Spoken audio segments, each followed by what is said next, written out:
I'll call the August 20th DRB meeting to order. Agenda changes? None? If everybody can review the minutes of August 6th.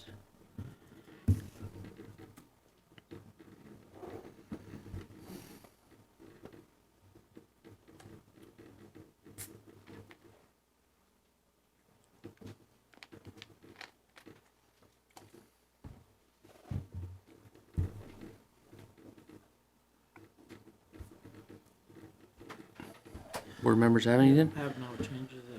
If everybody's okay, I'll make a motion to accept as written. I'll second that. All those in favor? Aye. Aye. You were here, right, Brian? I was not. You were not. All right. We don't need a quorum to approve minutes, right? No. That's correct. Okay, CSWD. All right, up next is Chittenden Solid Waste District, Town of Hinesburg for a site plan review for a solid waste drop-off facility. Do you have anything to say, Mitchell, or should we jump in? Oh, just no, go ahead, start. Okay, well, I wasn't going to say much, but just kind of explain what we're doing. Do you mind telling me your name too? Sure. My name is Brian Wright. I'm with Chittenden Solid Waste District. As you all know, we've been had a drop-off center out here in the same location for over 20 years. I think we started early 90s, 93 to 95, depending on where you're looking, some of the past permits. In 2017, then you were building your town garage, and we closed down and moved out. Back then, we took trash, recycling, leaves and yard waste, and food, and those are the four items that we're required to take by the state solid waste permitting requirements.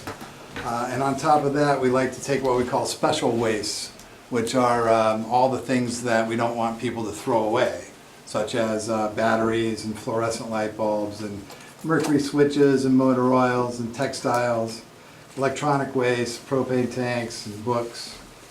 And in the past, we used to take scrap metal and appliances and tires. With our new facility, we are not going to take scrap metal, appliances, or tires. The site is smaller than what we had. We don't have a space for the roll-off box below a tip wall for the scrap metal, and you need to be able to throw that over a rail and load it from the top. You can't load it from the side and get any density in your container. So that's one change from what we had before to what we're proposing now. I think the layout though is a little bit different. You pull in one way, all the activity is, I'm going to walk over here I guess. Pull in, pay at the booth, and drive in and park somewhere, deposit your materials around the outside and then leave out the side. And similar to what we had before, but as Mitch mentions in his notes that our site before, people kind of had two stops. They stopped to drop out their trash and they moved their vehicle to get recycling out of their car. Yeah, put that up on there if you'd like to. Yeah, so, you got that point? Yeah, so before you paid at the booth here, you drove in and paid at the booth, and our trash and scrap metal were below a tip wall here in the oil. So most people went there first, dumped their trash, and then drove over to the recycling bins here. These were side-loaded, covered containers, and then we had an overflow. So there's 3 recycling bins there on that site. If you go back to C1, Mitch, our new site actually proposed has only 1 recycling container. It's a compactor. We have 2 compactors below the tip wall. And so we're replacing 1 recycling compacted load with 3 uncompacted recycling loads previously. So there'll be 1/3 of the trucking for recycling purposes, which we think is a great thing. Save us trucking money, and we'll still handle all the recycling you guys generate in a week and bring to us. So that's a good thing. We will take then trash and recycling. We'll have food waste. We'll have leaf and yard waste, And then the special waste items, again, that we want to keep out of the waste stream. As far as hazardous waste, the staff notes mention how we handle hazardous waste. The only hazardous waste we take are normal universal household wastes, things that you have in your house that are commonly there. They're not, we don't handle real hazardous waste. The only place in our district where we accept hazardous waste outside of normal household waste is either our Rover truck, which comes to the towns once or twice a year, and or our environmental depot. But the universal waste we manage are mercury devices, which could be batteries, could be light bulbs like the fluorescent lamps here have mercury in them, could be switches such as thermostats or things like that. And of course, mercury is a very toxic material, and we want to keep that out of the landfill. Motor oil we handle in a double wall tank, so that there's no chance of the inner tank will have a secondary tank outside of it to catch any leaks. And then things such as lead acid batteries, not really hazardous waste, but we accept those. What else we have? And then nickel, cadmium batteries, and mercury buttons, the little button batteries, those things we accept as well. And those are universal waste. That's about it for hazardous waste, though, and it's the same stuff we've always taken, and it's we manage it the same way we always have. Again, our new facility will also have, can I have that back again? That's right. Thank you for hanging on. So we have a 20 by 40 building. If any of you recall, at the old site, we had a 40-foot sea container, about 8 foot tall, 8 foot wide, and is this long, skinny sea container there. Our new site has a 40-foot long building, same length, but it's 20 foot wide rather than 8 foot wide, and it's open in the front. So it's really a three-sided, it's going to be a pole barn building. And inside that, we'll be able to manage all of what we call our special waste. We actually may well have our food waste under that cover as well, and our oil tank. We haven't really figured out how we manage those things. But also then inside of that 20 by 40 pole barn will be all of the special waste. Textiles, propane tanks, lead acid batteries, all the fluorescent bulbs and mercury devices and all of that stuff.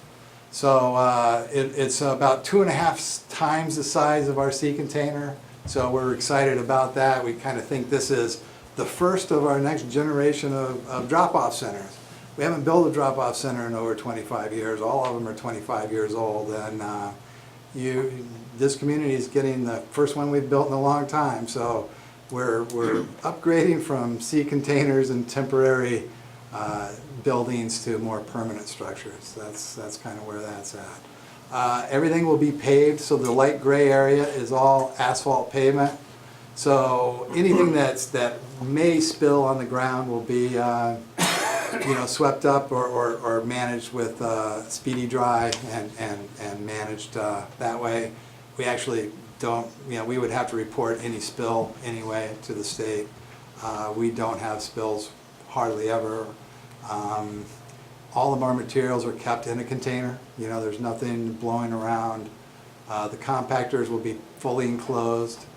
And the only container that will be open is the leaf and yard waste. And it's a small little bunker on one little corner of the site. And I don't know if any of you remember using our facilities before, but the community of Hinesburg and surrounding communities don't generate a lot of leaf and yard waste anyway. So we rarely had to come and empty out that bunker previously, and we don't anticipate a lot here. I think we wouldn't even collect it if we didn't have to, frankly. It's just mandatory by the state. And it's more useful in more urban areas like Burlington and South Burlington, where everyone's got a small yard and they rake it up and bring it to the drop-off center. One thing that's just kind of general note, we have a fence. We have to, by our permit, we have to be totally enclosed and manage our site. That'll be locked all the time when we're not open. 6-foot high fence. And we've pushed it off the pavement in certain areas to give us room to manage snow. We know that it snows here in Vermont and we have to clean our pavement off and be ready for our customers. So there's a few areas up here in the corner where the fence is off of the pavement. Down along this edge, it's also bumped out off of the pavement. So we can push snow off our pavement and manage it during the winter.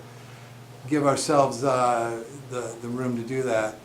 And lastly, we are proposing an option. There's a solar panel location here behind the leaf and yard bunker. It's 300 watt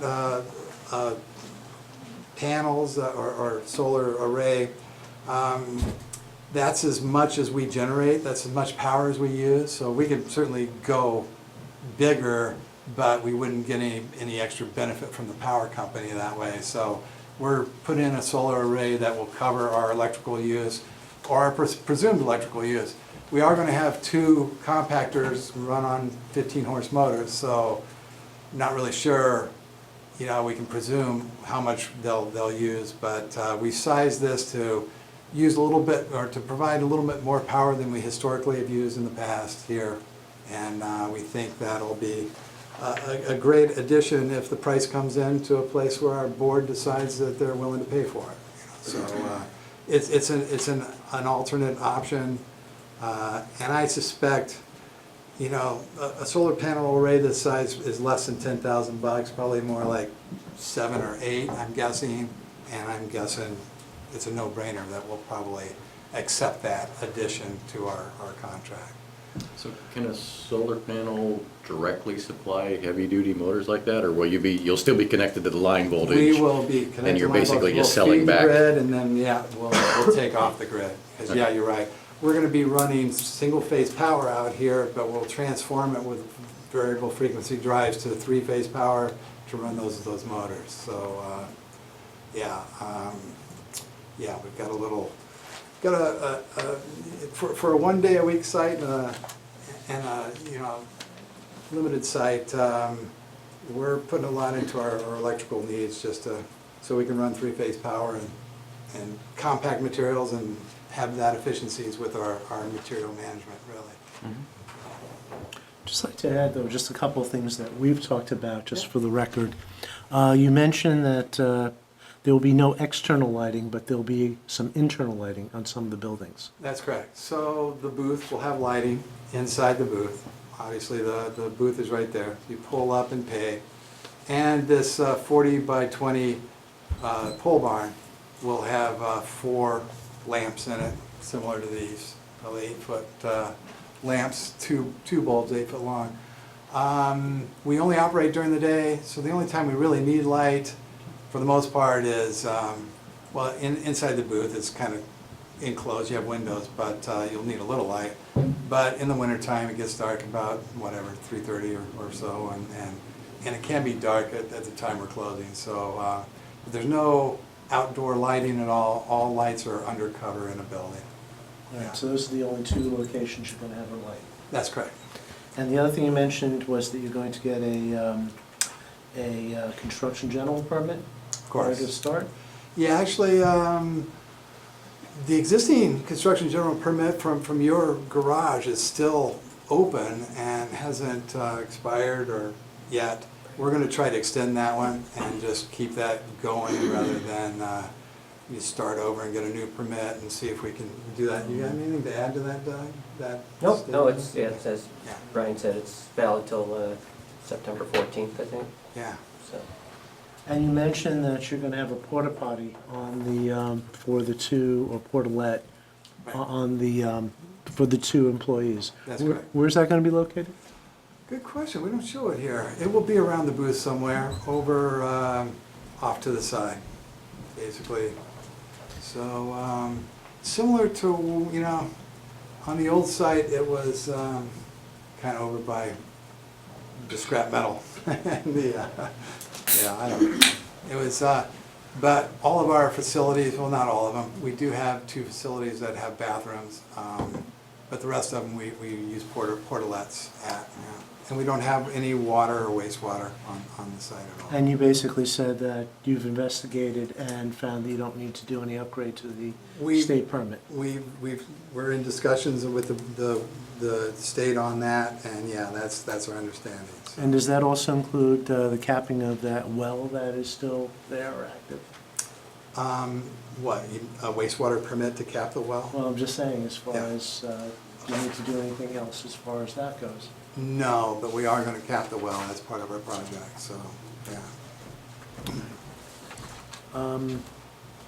And I'll just mention for the board that the fence was moved based on the comments, although I think there is still one particular area over in this, I think it's over here, that may still be in conflict when you lay the two plans over each other. I don't believe so. All Yeah. right, well, We looked at it. we could and, write something, we might be able to write something up to I'm comment. sure we work something out there. Though there's the question we show on the plan, the queuing of cars out to the road. You can see the old town garage, and back behind it was a storage garage. And our old booth where you used to pay is about right in this area here. You came in and turned left and drove into our former space that was up that way. And the queuing line kind of went out straight in front of the garage. And it's probably 50 or 80 feet shorter here. We're a little bit closer to the road, but we show that we have room for 15 cars queued up. You never know when people are going to come. We're open 7.5 hours a day, and they can all show up at once. But we don't think we've ever had any real queuing problems here in the past. Remarkably, Hinesburg's always been a very consistent place. You're out here at the edge of the county, and we get about 450 cars every Saturday. And it's probably 450 of the same people, pretty much all the time. Or maybe there's, I don't know. It's just remarkable how consistent the number of people coming to us is. And we typically have, the longest line that I've personally witnessed is about 10 or 12 cars. So we have room for 15, and we think it's adequate for our operations. Because I think, wouldn't the fact that there's now 19 parking spaces as opposed to back then you had like maybe 13 or so? Yeah. And the fact that people now do not have to drive from one place to another within the site. Sure. Won't that allow for better efficiency of people in there and out? Potentially, yeah. Yeah. And possibly less of a line? Well, when we're busy, we get the cars through there every 35 seconds on average. And that's going to be the same no matter what the cars are driving into. When it's busy, that's as fast as it goes. And you're never going to get them through there 20 seconds in a car because the transaction just takes that much time, so. I think anecdotally, I would support Mitch's observation, is that from using the previous site, Yeah. because of that two-car movement, Yep. cars, even after you paid, you had to wait. So it was Pause for a slower moment, than yeah. that transaction time, I think, in actuality. So I Yeah. think you will be more efficient Yeah. because of this new design. Yeah. And we did move the booth back. We did have the booth up here on the corner of the drive, but we felt it was too close to paying at the booth and then putting the car in gear and looking for a parking spot. Well, you Naturally turned out going to stop and say, wait, where am I going? Well, it also created a car going in different direction conflict on your I'm talking earlier about our design. new site, not the Exactly. old one. This is a So- much, this So is a big this improvement. is moved back about 40 or 50 feet. That gives the cars room to drive away from the booth, so. Yeah, this is a much improved. So I just had two minor questions here. Sure. There's a double line that's kind of at the edge of your pavement. Is there any curb that's on the edge of your pavement that's directing stormwater, or is it all just shedding off the pavement? All shutting right off the Okay, so pavement. it's just the line type there, at the edge of the pavement, that kind of looks like a Yeah, I curb or don't, something like don't that. know what the double line would be, Yeah, but yeah. Yeah, it's just that, Oh, I see. that thickness there. Huh, yeah. Never noticed the double line on the You didn't zoom in. You zoomed in with too far, maybe. The other question I had was just so this is all pavement, and obviously it's going to be contoured that it gets steeper right before the drop wall. Yeah.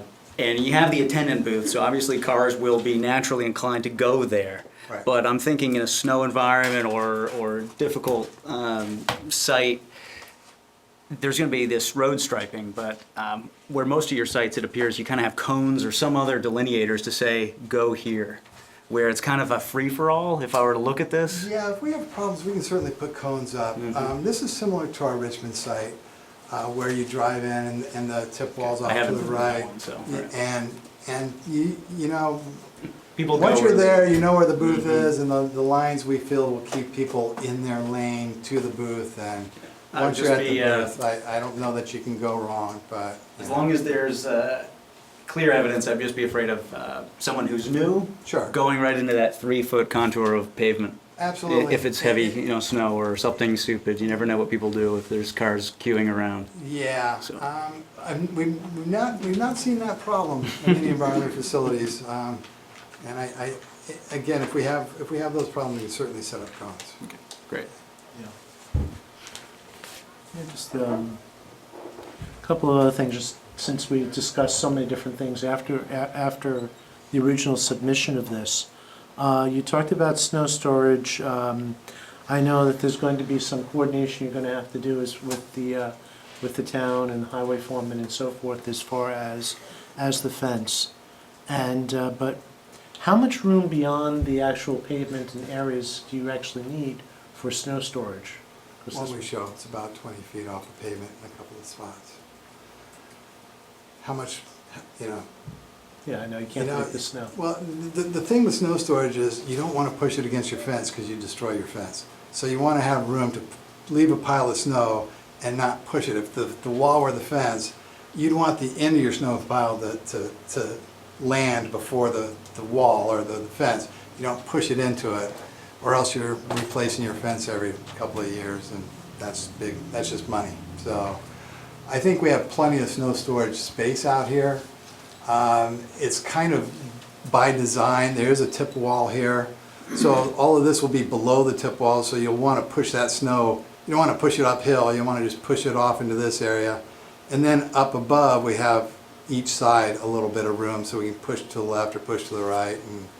And again, I think it should be plenty of space for snow storage, but I wouldn't want to minimize it anymore.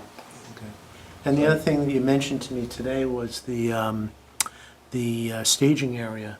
And the only thing I'm just going to say is that that is something that you'll probably just have to negotiate, because the Beecher Brook construction is going to be taking place close to the same time, and Is it starting this fall? yes, it will be starting, so you're going to need to Well, that's talk to them. definitely something we need to talk about, because we do need some area. You can imagine all of this side is ditch or pavement, that's all town-used space.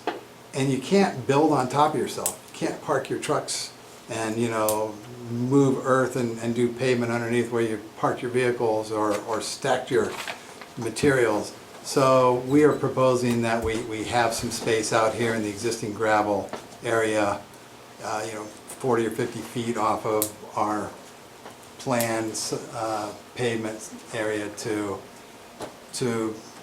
use as a storage area for construction.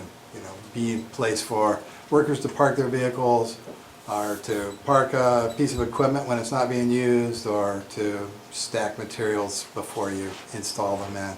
That's pretty standard on any construction site, is that you have space out of your way to manage your equipment and materials. So we'll work with you on that. First I've heard of this other project starting at the same time, so we'll have to coordinate on that. Yeah. There's another thing that I wanted. I don't know if it's the jurisdiction of this board or not, but we are hoping to build this within 3 months. We are going to have our design plans ready by the end of next week. We'll go out to, we'll advertise the bid, and basically the first 2 or 2.5 weeks of September will be bidding. Then we have to get it on our agenda for our board and go to our board at the 26th of September and get them to approve the price for building this. After that, it'll take us a few days to get the contract signed and get insurance certificates and various paperwork in place. So I'm anticipating a notice to proceed October 1st.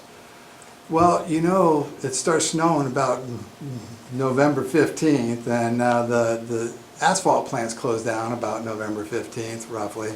Sometimes they'll go later into the year, but you can't count on it certainly after Thanksgiving, and basically November 15th is probably a good time for figuring you can't get asphalt. Asphalt's not the first thing you put down. You got to put everything into the ground and build your buildings. So we have about 6 weeks before we have to get the asphalt on down, and I think it can be built within, by December, and the asphalt in place by November 15th, but it is going to be a tight schedule. We also are asking our bidders to give us a schedule and confirm they can do the project within 90 days, but also we're asking them, if they can't, to give us a dual schedule. To tell us if we can be up and running by December, where we can operate this facility, but maybe the pole barn structure is not built yet, or some aspects of it aren't completed, and what they can get for us before the asphalt plant shut down and whatever, and then come back perhaps in the spring to finish up. That could also just kill our project for the winter as well, the schedule. So, depending on how our bidders come in, if we can't get anyone to say, yeah, we'll get it done this fall before the asphalt plant's closed, then we might have to push it off. Where I'm going with this is I want to put in my contract specifications that the contractor can work 6 days a week, Monday through Saturday. And I don't know if you guys weigh in on that typically. We're typically open on Saturdays anyway. Monday through Friday is a normal work week, but we would like a 6-day work week to offer to our contractor to sweeten the deal for him to be able to get this project done before winter. So, just throwing that out there. Did I ask you about that on the phone today? I mean, we I was usually do talking. set Sorry about construction that. time It's okay. I tried for new to. projects. Yeah. And I thought we've had construction times for some of the projects on Saturdays as well. I mean, it may not be quite as early in the morning or quite as late at night on Saturday, but it seems like, we And no, probably it's need to a look into short- it. A short time Duration. frame, yeah. Yeah. Yeah, we don't have a 3-year project here. It's a 3-month project, and we are, 3/4 of the sites is bermed. It's really the gravel pit walls. It's only the creek side that's noise can escape. So if you will allow me to do that, I'd like to. What are the elements of the construction? There's no blasting, I assume? No blasting whatsoever. There's going to be a tree and some minor clearing.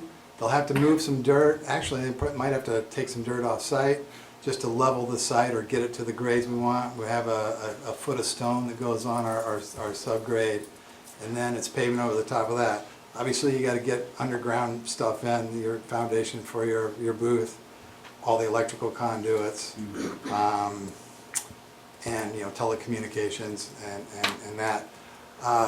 Once all that's in, you could potentially pave. However, if the pole barn requires heavy equipment to set some of the rafters and/or the poles, depends on the design for the pole barn, and that's kind of open to the bidders to come up with their own manufacturer's pole barn design.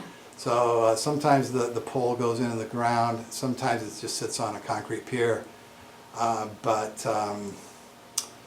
yeah, you don't want to pave and then bring in heavy equipment and drive on the pavement and ruin the pavement. So really, the pavement's kind of the critical path on construction, and, yeah, I think, you know, once they get the pavement in, you can certainly put handrails up and fencing around the edge, and topsoil and grass seed and everything else, you know, that can go on for several weeks. So what are the hours of construction that you're looking for? Forget what I put in the specs, but, you know, six to, I don't know, 6 AM, no sooner than that, and I imagine most contractors typically start at 7. Yeah. And I think they usually knock off by 3 or 3:30, but I usually go like 6 in the morning to 5 PM or something.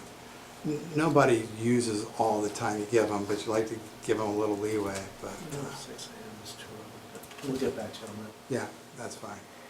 So it occurs to me that if you are removing material, if it's sandy, gravelly stuff, the town might want it for putting on roads, for winter roads. Yep. So that's something else to check with the town before you just haul it off and dump it Okay. somewhere. It Sure. might actually be useful. Yeah, that's a good idea. Another thing is, maybe a question for Mitch as well. I mean, so let's say, you know, you get the groundwork done, you get the gravel down, but, yeah, you timed out, you couldn't get the blacktop down. Right. Can it operate? I mean, is there any sort of town regulation that says customers can't drive on gravel? I mean, you can't line the parking spots and things Right. like that. That's the thing, it's controlling traffic. Also, it's just snow plowing gravel is not ideal. But it could be possible that we could operate without asphalt. I'm just not sure we'd want to. I think Okay. You if mentioned- the contractors came in with a schedule that we felt just wouldn't work, we'd probably just delay the project till Okay. spring. But you did mention as far as that, you do have the asphalt down as sort of a protection for different waste and such Good potentially point. getting in Yeah. there. Would that change your operation? It could definitely. I think if we Was were it- to operate, we'd want our compactors in, we'd want our tip wall in, we'd want the power to those things. We'd certainly have to have the booth in, and Are the compactors going on concrete? they are. There's a concrete pad underneath them. And that's what that dark area is under those. And actually, the compactors, most of that is the box we fill with material. The compactors are the smaller units, kind of up towards the right. Those are the actual compactors. But, yeah, we wouldn't open unless we had compactors in service. But you're right, all of the special waste stuff, we could open, you know, for trash recycling, food waste, which is really just the carts, similar to the way we did it before, and the leaf and yard bunker, which could go on gravel. So we could potentially do that. I just don't think, I just don't know that we'd want to, as an organization, to run that over the winter. But we'll have to have that discussion in our board, depending on what our contractors propose with their bids. And would we want the Saturday hours just set to this expedited schedule, or would we, for work, or would we wanna push that through to the spring if they don't finish? Just asking the board, if we're writing. I mean, I would assume if it can't get done the end of this year, then the hours would still work for next year. It's still a short-term, Project. yeah, I mean. Doesn't have a lot of neighborhood. And the more time you give them, the shorter they can get it done presumably, so. Yeah. I guess the Yeah, question is, are you requesting the same hours on a Saturday as you are during the week? For construction? Yes. Yes, I am. All right, I think that's what was unclear. That we have to just check the regs on that. Sure, check your regs, that's fine. So I did have a question about so where you're pushing snow. So if you're pushing it to the north there or to the south, so it looks like there's ample runoff, you know, whatever, I don't know what you call them, facilities, but structures to handle runoff, you know, around the left side, around the bottom. Yeah, But the stuff off to the right, Over here? yeah, I don't see any sort of channeling or, okay, sure. So there's a storm pond here, and there's a ditch here that goes to that storm pond. There's a height spot here, so all this water flows down the ditch here, and there's storm ponds here. Yeah. Sheet flow off that way. You're absolutely right. The design that is from the town's McBride and Broom or? Maloney and McBroom. Maloney and I never remember that name. Anyway, this part of the pavement, sheet flows off the edge, and we have a stone-lined trench there to get the water into the ground. So it's not ditched along this edge or anything else. What do they call that? Is a They call it a stone French drain or diaphragm. something? stone diaphragm is what they call it. Yeah. So So- actually, we're building that according to their stormwater design. So that makes sense for water running off the pavement, but if Yeah. you've piled snow there and it's melting in the spring, Yeah. it looks to me like it's gonna run directly into Patrick Brook, or Patrick Brook? That's not Patrick They Brook, actually whatever. call whatever. it, originally it's been called Beecher Brook, but I just heard from a longtime resident who said it used to be called Baldwin Brook. Okay, so the brook. The Yeah. brook. Yeah. But yeah, there is, that's actually going to be also part of the stream restoration that they're going to be, that's the other project that was approved not long ago. Okay, so there's gonna be vegetation and stuff that's going in Right. there to help with whatever water's running off. And that's Okay. part of the next phase of what's taking place there. Okay. And my last question was about maybe not the last, but a question about compactors in general and compacting the recyclables. When I first heard that, when we were talking about it the last time, I thought it was odd that you have mixed recyclables. I understand from a trucking perspective and an area perspective, it's a great thing. But I always thought the problem with mixed recyclables was getting them separated. And if they're all packed together, Good question. You know, it doesn't compact it like a baler would compact a bale of something, you know, with a lot of force. This just stuffs the box full, but the papers and containers don't get interlocked or mashed together that batch. A loose container, we're lucky to get about 1.5 tons of material in a compactor box we can get 5 or 6 tons of material in.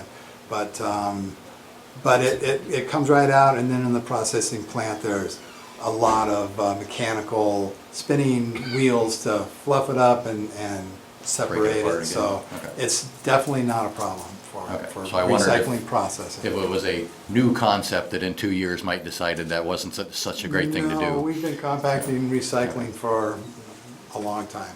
Okay. As long as I've been with the district, about 14 years, so probably 20 years anyway, yeah, I'm guessing.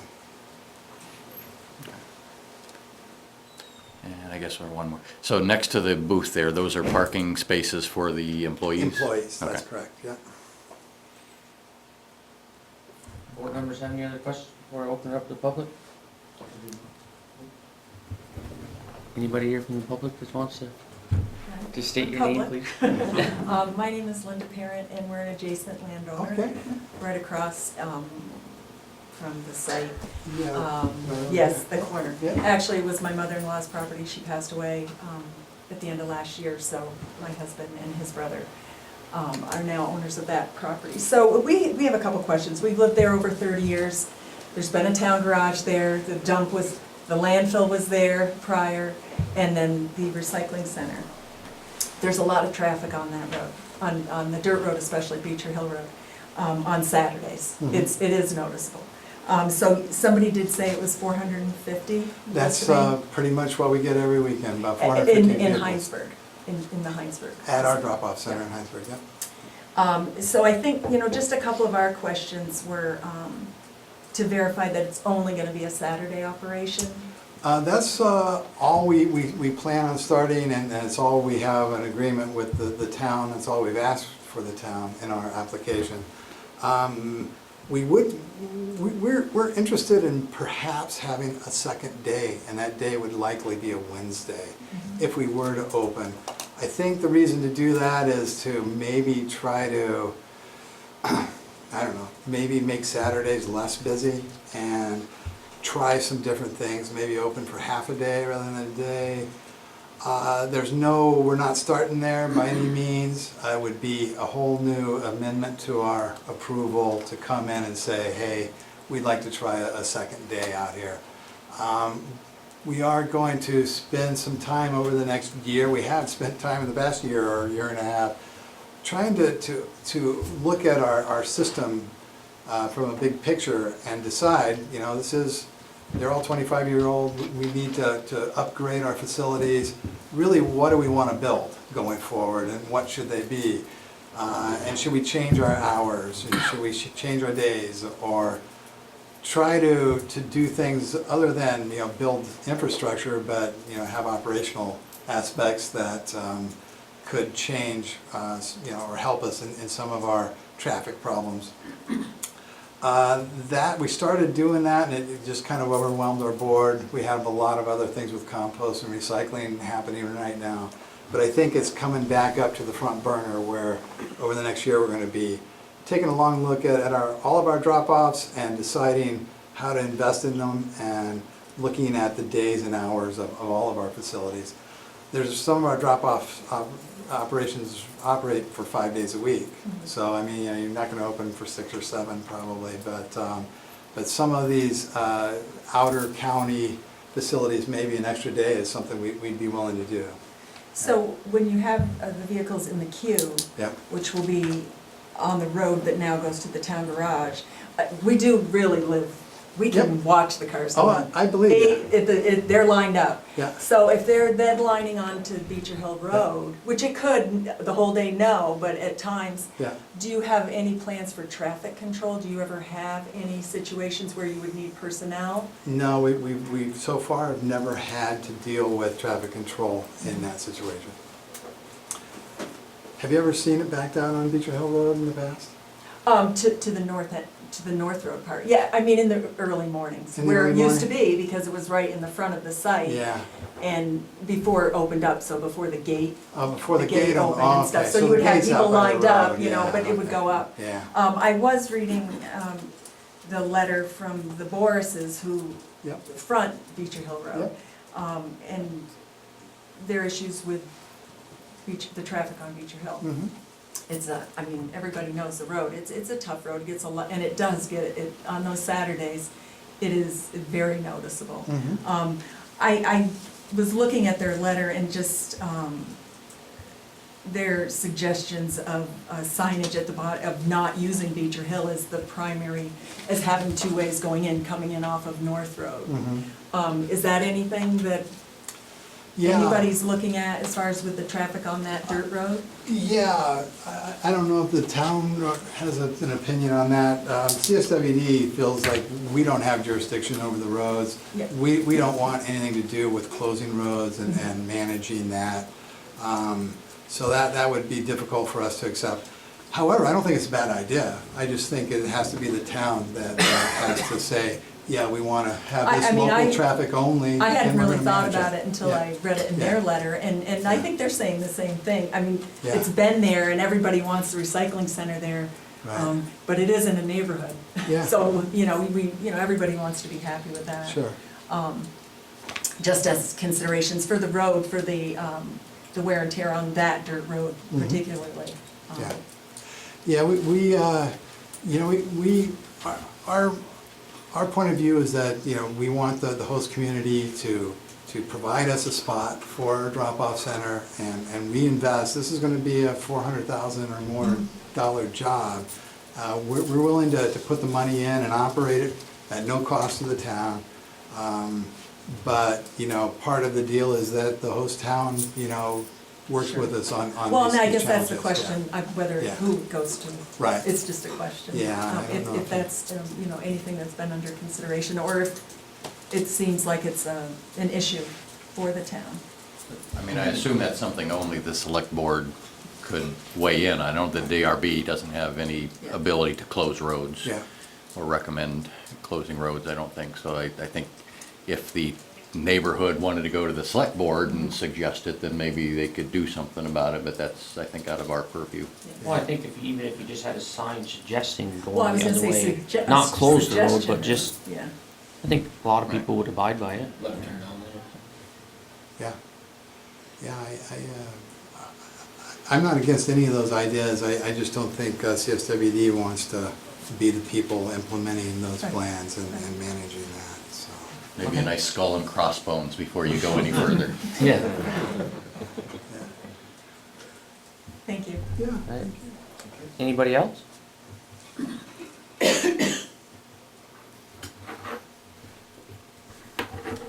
Just want to mention that there is a sign part of this application too, but I don't know if anybody had any comments on it or not. It's the same sign pretty much as what they had before, except it's 2 inches taller. So it goes from 15 square feet to 16 square feet. It's still approvable by the DRB. And is it out by Beecher Hill Road, or is it up Yeah. toward their entrance there? No, it's out by the snowplow sign, basically, similar location, out by Beecher Hill Road. And that's where it was at the before? entrance. Yeah, I think it was before, it was on the left side of the road. The road came in through here. I think we were on the left side, I believe. I don't remember exactly. It seems like it was, yeah. Yeah, but I don't think the left side's appropriate with the new alignment of the road, and we stuck it out by your snowplow sign. But happy to put it wherever you want. Yeah. Oftentimes, it's a zoning administrator decision if it's just a replacement sign, but you've been gone too long, Oh, so yeah. she told us No problem. it has to be You guys from here. let me know what you want. When is the other project starting? The restoration? The restoration, I'm not sure of the exact schedule, but I know they're gonna be starting this fall. Yeah. And what is the duration of that project? That's gonna take, because they have to deal with certain vegetation, it's gonna, a lot of the grading and such will take place a lot sooner, but a lot of the vegetation that they're placing may take a bit longer, so. Well, I hope they work together on that. We're gonna have to.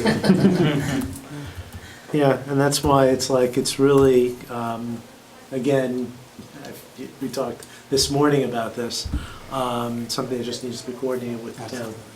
Sure. So this board really can't make any guarantees on that. Just let me know what their schedule is, and, yeah, I'm I'll just talk to Renee. interested She to could- know. she could, Renee or Joy could probably help you with Okay, that. that's fine. All right, I'll make a motion to close the public hearing and take this up in deliberative session. Second that. Any more discussion? All those in favor? Aye. Thank you, Thank you. Thanks. thank you. Can you show me what that looks like? Okay, I have to back out here. Oh, there's Hinesburg. Where's that? Where's that? All right, up next is Jim Donovan and Patricia O'Donnell, sketch plan review. Figure out where we're at. It was continued from July 16th. How you doing? What's that? I'm doing fine, and once again, I said this at the last meeting, I wasn't able to check with Patricia, and she was already booked. Tonight. Dennis, just for record's sake, I did watch the video of the July 16th, I believe it was, hearing, so I will participate in this one. Awesome. Oh, here, fine. Are you participating? I was. Which one do you want to have up? So we're This all- one, or? Yeah, that one. Then I'll just zoom in a little bit on it. I was saying, you can hang on a second. Well, yeah, that's good. And then eventually we might be able to zoom in a little bit more. Yeah, I mean, just I'm going out a little bit. So you heard the comments from the last meeting, Yes. and Heard the comments from the last meeting, and would you like me to just give a short little intro or something here, or do you want to go to discussion, however you'd like? you guys, I'm all right with you to go Have right, Jim go right into it. go right into it, that's fine. Respond to Okay. the things that were raised last time. Based on the comments that we heard, we decided that we were going to basically use this as the master plan, focus on lot 2, So the Mechanicsville. the one that's over on Mechanicsville Road, the part that's in the village center. That's what you wanna focus on. And so that's what we're focusing on, so we're not gonna be pursuing lots 5 and 6. that But you come in wanna keep off that of as your CDU. master plan? So that'll be just like, we were supposed to have a master plan, that's the master plan for the whole parcel. Now we're gonna concentrate down on Mechanicsville Road. So that will not be pursued as part of the preliminary application. One clarification, are you going to subdivide those lots at this time, or do you want to? It will probably be subdivided, yes, so that it's off on its own. And that will be sort of the master plan for it, but it will just be a subdivision with no development or no approval or anything like that. So that when we come in for preliminary, it will show the existing house, it will show whatever is proposed south of the existing house, and then a few other lots. Okay, But there won't be anything shown on the other lots. okay, And this will serve as the master plan for some time in the future. okay. So, I have a question first. You're seeking sketch to get on a waiting list for water and sewer. So are we approving a sketch plan with all the units, even though he's planning on just pursuing preliminary for lot 2? Or are we just approving a sketch plan for lot 2 to get on that waiting list?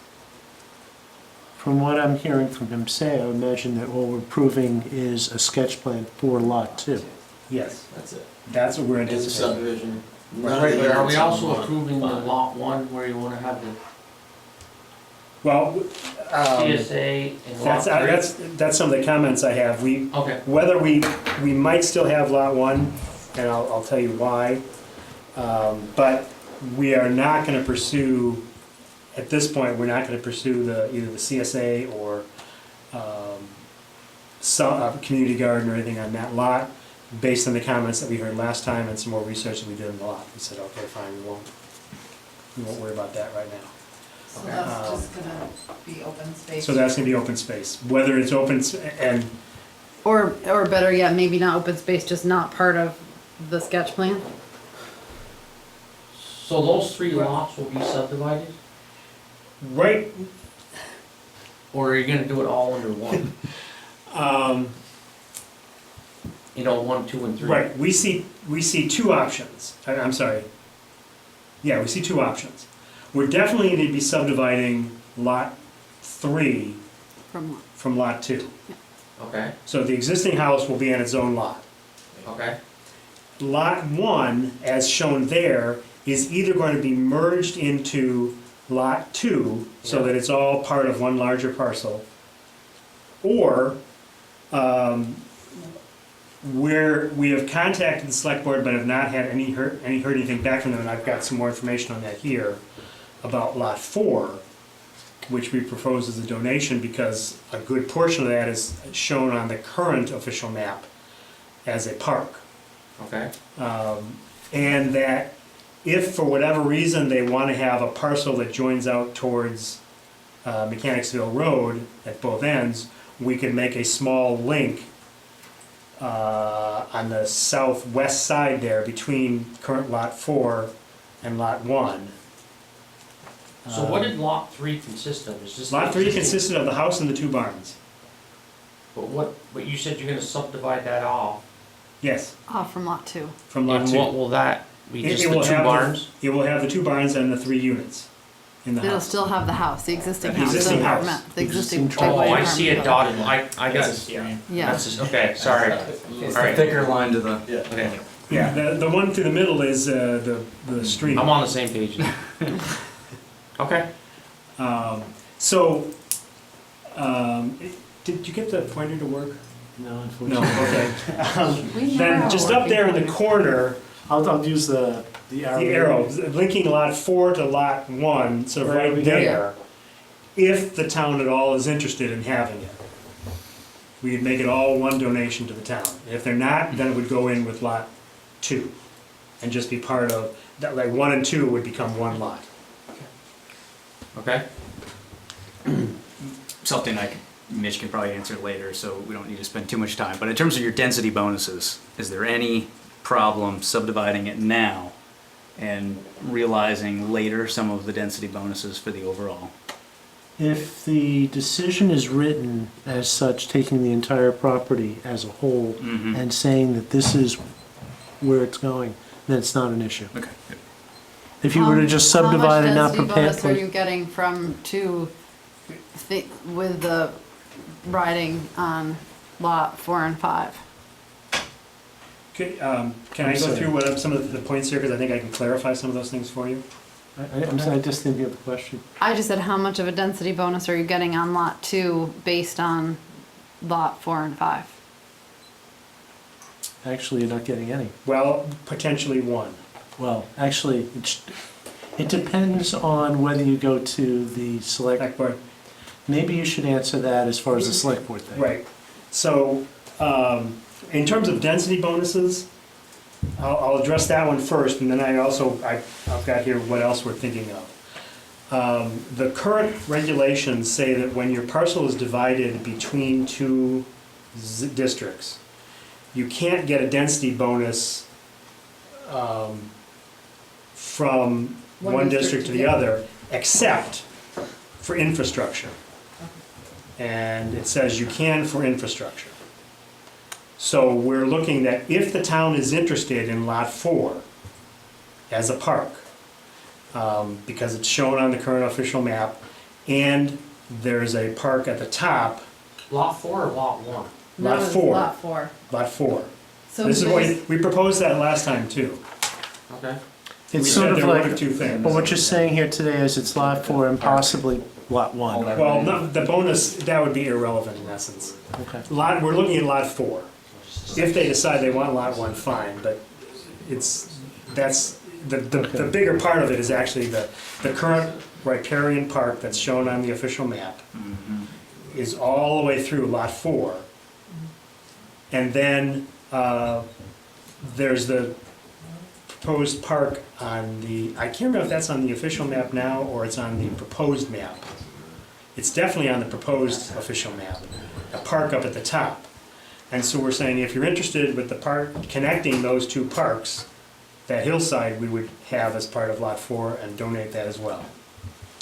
So, if the select board is interested, and we have talked, we've started to discussions with the select board, we have not heard back yet from them. So I have no answer yet as to whether we might get that bonus.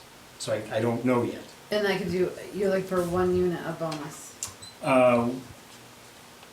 I'm not sure what you call them, it's not one unit, but one Point or something? point, Yeah. one Okay. point. What does that point allow for? Well, basically, for them to get the full 120% density bonus, they would, besides having the 20% would be a inclusionary where you have an affordable unit. And then it's a matter of trying to get up to that 100% through, there's a whole bunch of different ways of getting points. This is the renewable energy, the small building sizes, etc. One of the ways to do it is if you donate or create a public space. And what that involves is going to the select board, making a proposal, and the select board basically saying, yes, we feel this is worth a certain amount of density, amount of points, basically, with it. So that is one avenue that the applicant is looking as possibly trying to get the 120% bonus. And we've asked the question of the select board. We don't have an answer back yet as to whether they're interested or not. Or if they want more information or whatever, the question has gone out and we have gotten nothing back yet, so we're still waiting. And you haven't proposed, I'm not clear what a riparian park consists of. Are you? We weren't either, but that's Okay. what it was called, Yeah. and so we figured, okay, that's the name and this is the area, so we'll call it that and we'll give you that area. It doesn't, yeah. So we don't know whether it requires some type of boardwalk or improvement of some sort Right. investment. Right. Okay. To I'm me, it also sounds like a place gonna, where humans aren't going to be going. Yeah, in It's theory, that's what natural- it sounds like. Yeah, all right, so it's a funny that we would call it an infrastructure. I wouldn't call When it, it's I the lack wouldn't of call it infrastructure. riparian, but I wouldn't call it a park. Right, but that's what they call it, right, Yeah. Korean Right. Park. Okay. and you may get, and it's funny I'm saying this with an expert behind me, but basically, you think about what's going on in the Beecher Brook project and all the stormwater mitigation that's actually taking place there. This may be a place that is also a great spot for that type of style of mitigation. So it may have a certain value on that to the select board. Lot 1. Again, Pardon? Lot 1, not lot 4 though. Actually, I'm talking about lot 4, not lot Okay. 1, Right. just lot 4. Again, that's for people who know that a lot better than I would on that. So we're basically saying lot 4, and we're also saying, since we're not gonna be using lot 1 for the CSA or anything, if they're interested at all, we'll throw it in, but it's not critical to the. So tell us what changed on lot 1. You were gonna elaborate further. You Um, found more Well, about its we just had a nature, lot of comments on how wet it was. how wet it was, Mhm. and we knew it was wet, but we didn't have the history of how wet, and that it's been getting wetter every year, and how much longer it stays wet, and so, and then we also have to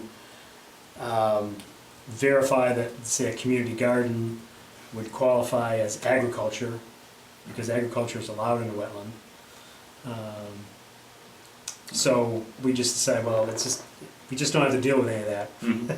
if we just don't drop it, don't work on it. So the tie-in, if town wanted lot 1, then the corner of lot 2, you would have to give a Yeah, right we of way. kinda either give a right of way, or we'd actually just change the subdivision line so that Sure. there's an actual physical link between them, or something. So that link has to be 100, at least 100 feet, right? It couldn't be then we couldn't do it, it would have to be 2 parcels. We don't have 100 feet to give. Yeah, because I thought, I can't remember, Yeah, the one that we there's- did, but they had the, like, the front and the back, and they were originally connecting it with like 80 feet or something, and it's I like, no, think- no, that has to be 100. You know, this is the first time hearing it, so I don't have the number in my head, Right. but I think it's the 100 feet or the minimum dimension of that particular zoning district, so this might be only 60 feet, but that still may be too big for Yeah. them. Okay. And in which case it would be an easement, or just 2 parcels, They probably would be too, but. yeah. And if they're not interested, we just put it in with, if they're not interested in lot 1, but they are in lot 4, we would just merge lot 1 and 2, Okay. as shown here. Okay. Yes. Do we think we'll take a site visit now that we kind of know what the plan is? I don't think it's necessary, given sketch plan from what I see. Okay. I thought the I mean, site if visit they're, was if more he was for doing the- something up back there, I would wanna That's walk just up there. open I field. think I'm sure it'll be lovely, but I think that's a really high density compared to the neighborhood. Thinking that there isn't gonna be any land around it that's usable because they're not developing the second parcel. I agree, I drive by lot 1 and I'm like, whoa, that is a marsh. And it is really interesting watching the description of the neighbors, how that the creek is kind of taking back, in the back, how the trees are growing up. Right, and actually, that's on his parcel next door. Okay, We have a really very recognizable berm that still exists, like the tailings from the canal or something, that's clearly upland. okay, And the designation of the wetland stops. and you can see, And then the yeah. vegetation, I mean, the Yeah, I oaks agree, and everything else, you know. you can see how it yeah. stops, yeah, Yeah, it is that like a. tree row is all yes. upland vegetation, Yep, but behind it, that's almost acting as a dam, and everything is coming in there, groundwater and surface water, and it's being held there, and it's just getting wetter and wetter over so time. before, the original project, I felt like I was kind of thinking that maybe that would be open space a little bit to kind of accommodate for that density, where I feel like it may not be, Well, it still is mowable, yeah? and we mow it at least once a year, just so that it doesn't start to grow into trees and forests, because we want to maintain it as a meadow, if possible. I Would think it you be did. considered open space for the residents? Yes. I don't, I mean, it would be, but that's where I was saying, maybe I you mean, wanna take a peek, it If it's is, kept mowed? It's usable. I don't know, I haven't I don't think we stepped can on mow it. it enough to make it more lawn-like. You Okay. couldn't walk, I don't think Yeah. you could walk on Well, it. it's dry now, and you can walk on it just fine. You could, okay, Yeah. By now, because most of our history with it was from about June on, and it was a little bit wet in June, but not very much last year. And then it was perfectly dry the rest of the year. But this spring, it definitely was wetter. But now it's dried out again. Yeah. We're, because of well, I guess let me step back. We initially showed on here units that were approximately 1,600 square feet each. They're 20 by 40 and 2-story as potential here. We're now anticipating that everything will be below 1,200 square feet. So we're going to be getting 1.5 points for 75% or more of the units being under 1,200 square feet. And as I mentioned last time, we want to make it look like it fits in. As I mentioned earlier, the farmhouse looks like a normal farmhouse, but it's 3 units. That's the sort of thing we want. We're not going to be going with this exactly, and I can get you copies of these if you want, but this is kind of what we're looking at. One of the things we're exploring now, that's like a front elevation, that would be 3 units. Possibly put another one of those here, would make it 5 units. And it's got, the side elevation, you can see that it's got a little bit of differentiation, part of it back and forth, so that it looks more like a house. Yeah. These would be for the ones along the front. Now, will they be rental units or will they be? We're still looking at that. And again, I've got some notes on that here. Okay. Right now, we're trying to keep them as affordable as possible. And rental doesn't seem to be working. I've still got more things to look at, and I've met with the Affordable Housing Committee since the last meeting. We gave them a lot of information, they gave us a lot of information. And they're helping me set up a meeting with Champlain Housing Trust, but we haven't been able to set it up yet. So what I don't have are the exact numbers for either rent or purchase that would qualify as affordable. I've got that it meets this percentage of the average income for the community, et cetera, but how that actually translates into what's a monthly rent or what's a purchase price, I don't have yet. I'm hoping I can get that from Champlain Housing Trust. So I don't know yet, but we're probably going to be selling them as condos, just because we have not been able to make the rental work right now. Okay. Because of our numbers, we have 1.5, we're anticipating 1.5 units, I'm sorry, 1.5 points. And then we're hoping to try to get 25% of the energy needs for the project, which would give us 1 point. You know, we know we can't get it all, but I think we might be able to get 25%. That's on roof. Between solar. on roof and say hot water heater, solar hot water heaters as well, and even potentially putting some on the house, which would give us 1 point, and then potentially 1 point from lot 4. We anticipate getting anywhere between 2 and 3 points, which could mean from 6 to 10 units on the parcel. And if we get up to 10, then one of them will definitely be affordable. We've got to find those numbers. But we anticipate and hope that all of them will be not necessarily officially affordable, But because of the unit but size. still affordable. And so we're probably going to have less units than we show there because of both a reduction in size and potentially a reduction in number, as we've showed 10 right there. What we plan to do as we remove them, we remove the ones from the back first. Leave the ones in the front, the ones I just showed you, so we have those two. Parking is definitely going to be in the rear of those. And then if we do have some in the back, we have another, so the idea is to make it somewhat a little bit more barn-like. So that it's not just the same thing back there, it would be different. This one could have, this is like a 2-story, a 1-story unit. So it can be 4 units or 6 units, depending on how many you put. We don't necessarily want to make one because that'll look too narrow and would look more like a townhouse, which we don't want. So you said one story, it looks like there's second No, floor no, windows. one-story unit. Oh, okay, So it'll okay, be 2 okay. units, Okay. 4 units, Up 6 and down, units. okay. Jim?